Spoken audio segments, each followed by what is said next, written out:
The breaking news out of Utah, a speedy verdict in the trial of a doctor accused of murdering his beauty queen wife in the bathtub of their suburban family home, all to make room, allegedly, for his young mistress. Just hours after getting the case, the jury came back in the middle of the night with a verdict, guilty. In a moment, we will hear from our chief legal analyst, Dan Abrams. But first, here's ABC's Aditi Roy. Aditi, good morning.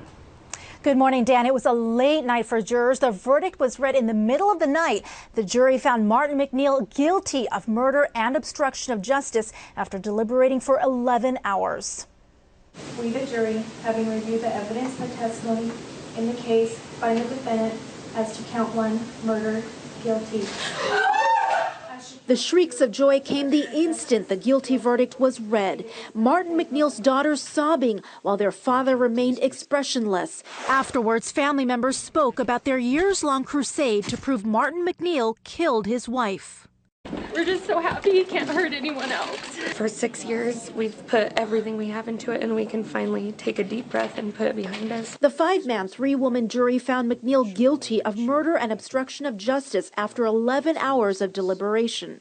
Jurors sat through 13 days of testimony from more than 6 witnesses during the month-long trial. Martin MacNeill murdered his wife, Michelle. MacNeill was convicted of killing his wife, Michelle, by giving her a fatal dose of painkillers and placing her in a tub while she was recovering from plastic surgery. The prosecution says his motive was to continue an affair. MacNeill said he was innocent. His lawyers argued Michelle MacNeill died of a heart disorder. Both sides spoke after the verdict. Of course I'm disappointed, but I don't have any comments. The prosecution put MacNeill's daughters on the stand, as well as 2 fellow inmates of MacNeill, who said the former Utah physician confessed to the murder. The defense maintained there was not enough evidence to convict MacNeill. That's a real possibility. Martin MacNeill faces life in prison. He is scheduled to be sentenced on January 7th. Dan? Aditi, thank you. For more on this, let's bring in our chief legal analyst and co-anchor of Nightline, Dan Abrams, who's been covering this trial from the start.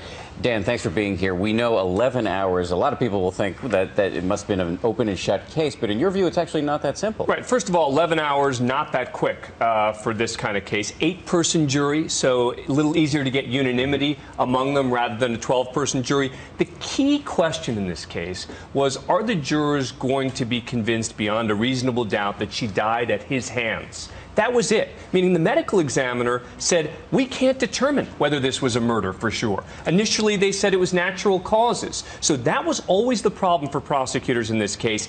Can they definitively prove that this was a murder at all? Seems the jurors believed it was. Even if they could prove that he wasn't a great guy. Oh, that's right. Look, even the defense conceded he's not a great guy. I mean, he's an awful guy. And even the defense was coming forward and saying that, admitting that, but saying that doesn't mean that he's a murderer. Of course, it would have been incredibly coincidental that this guy who's having an affair, seemingly over-medicating his wife, etc., somehow, luckily, she happened to have dropped dead at the same time. Would we have ever gotten to this point without the activism of MacNeill's daughters? Absolutely not. Remember, the authorities ruled this an accident. They weren't listening.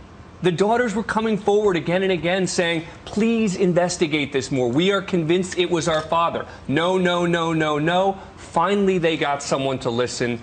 All the pieces started falling into place, and they started learning a lot more about Martin MacNeill, falsifying documents, getting arrested later on for stealing the identity of one of his daughters. I mean, crazy stuff they learned once the daughters got the authorities to look into this. And finally, very quickly, does he have any shot of appeal here?